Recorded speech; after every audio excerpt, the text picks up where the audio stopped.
My name is Kimmy. I'm here from WorththeWar. WorththeWar is here about rethinking love and relationship. If you think we can do a better job with the way we prepare people for love and relationship, then you have found the exact right channel. Today, I am actually going to turn down the lights a little bit because I can hardly see. So today is an interesting day for me in that we're going to be sharing a survivor's letter that I received earlier this spring and just didn't have the time to do anything with it. And we here at WorththeWar believe that we can rethink our approach to love. And by doing that, we're actually going to spare hearts. And one of the aspects or one of the streams that we do that with is by helping survivors use their voice, raise their voice. And so having this letter really gives us an opportunity to do three things. And I think sharing survivor stories is so valuable because it not only helps a survivor to hear their own words and to understand their journey from a different perspective just by hearing it said by somebody else. It really kind of opens up the way they approach the survival of their abusive situation.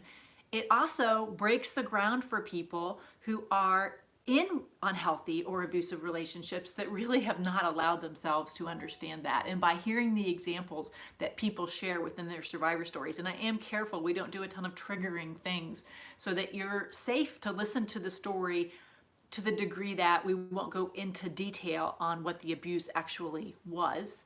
And then lastly, it also does something for other survivors to be able to hear the things that people learned along their journey so they can increase the healing, increase the knowledge that they know about how to recover from abuse. So I'm going to go ahead and read this. It was from someone who actually I met on Instagram in the community that I have there, which is WorththeWar.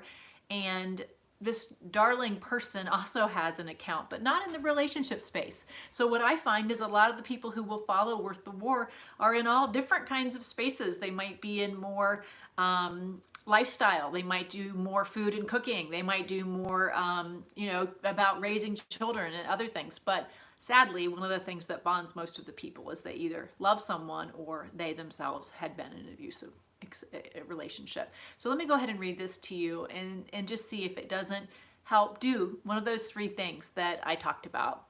So this is a woman, and she says, as a little girl, I used to sit close to my father's recliner as possible, as close to my father's recliner as possible, and hope he would notice, but he didn't.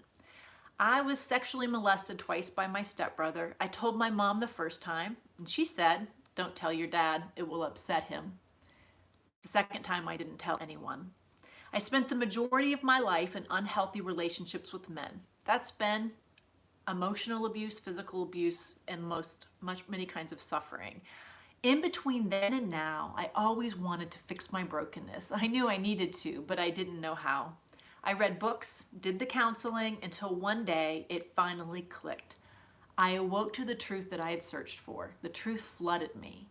I realized the anxiety I felt and the nagging in my gut was the recognition of the red flags trying to alert me, trying to save me. It's so clear to me now. Red flags are really always there. We choose to ignore them because we're just not ready to face what we need to face. And that's okay. If you're reading this and you're not ready, please don't blame yourself. That will only keep you stuck. Be gentle with yourself and learn to love yourself. You can get to the other side of this. Seek the truth. Excuse me, I'm going into a different mode here. Seek the truth until you are ready to accept it. Then you'll stop blaming everyone and take responsibility for yourself in your own healing journey. Why do we allow others to mistreat us? What's broken inside of us? It will come. Just never give up. I was codependent and needed someone else to love and validate me because I couldn't do it for myself. I tolerated abuse and allowed it, the mistreatment. I hated it. I knew it wasn't right. I was angry with myself for tolerating it, and I was ashamed of myself. I didn't love me. The vicious cycle can be broken. I am hoping for you. I am rooting for you. Keep pressing forward. This survivor actually offers her information, and she said if anybody really wants to, if someone resonates with that story of hers, feel free to shoot me a DM here, or you can find me on Instagram. If you want someone not to do it as a coach or as a therapist, but as someone who's been there. And sometimes that's the most powerful friendship of all, is someone who gets where we are. We don't have to explain everything from the beginning, because the truth is, a lot of things about abuse really we don't understand till we walk through that walk. I hope that somehow this has done something for the healing of wherever you are in the journey of trying to find and build and understand healthy relationship, because at the end of the day, that's what Worth the War is all about. It's about taking all of our experiences and making sure we have the tools for healthy relationship. Not just giving it to children so that they can never have to go through it, but also helping people who have been through and seen how bad the alternative to healthy relationship is. I hope you have a great rest of your day, and thank you for taking the time to be here. I'd love it if you'd look at the communities that I have listed below and join us, because we're finding a lot of healing in taking this journey together. And at the end of the day, if we rethink love, I believe that we have a better shot at a brighter future. Take care. Bye-bye.